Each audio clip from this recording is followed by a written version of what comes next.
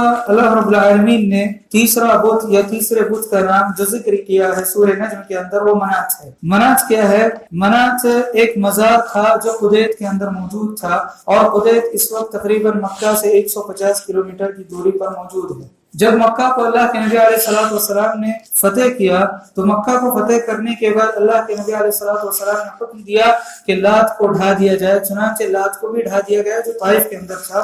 اس کے علاوہ عزہ کے تعلق سے بھی اللہ کے نبی علیہ الصلوۃ والسلام نے یہ حکم دیا کہ عزہ کو ڈھا دیا جائے۔ حضرت خالد بن الولید رضی اللہ عنہ کو اللہ کے نبی علیہ الصلوۃ والسلام نے بھیجا کہ عزہ کو ڈھا دو، تو حضرت خالد بن الولید رضی اللہ عنہ نے عزہ کو بھی ڈھا دیا۔ اس کے علاوہ منات کی طرف اللہ کے نبی علیہ الصلوۃ والسلام نے حضرت علی رضی اللہ عنہ کو، اور ایک روایت کے مطابق ابو سفیان رضی اللہ عنہ کو بھیجا کہ منات کو ڈھا دیا جائے، چنانچہ انہوں نے اس کو بھی ڈھایا۔ اور اللہ کے نبی علیہ الصلوۃ والسلام نے خود اپنے ہاتھوں سے کعبہ کے اندر جو 360 بت تھے، اللہ کے نبی علیہ الصلوۃ والسلام نے خود اپنے ہاتھوں سے ان کو ڈھایا۔ خلاصہ کلام یہ ہے، محل شاہد یہ ہے کہ پتھروں کی پوجا اس زمانے کے اندر موجود تھی، درختوں کی پوجا بھی اس زمانے کے اندر موجود تھی۔ عزہ ایک درخت تھا، اس کے علاوہ لات ایک نیک آدمی تھا، وہاں پر اس کی قبروں پر یہ لوگ اعتکاف کیا کرتے تھے۔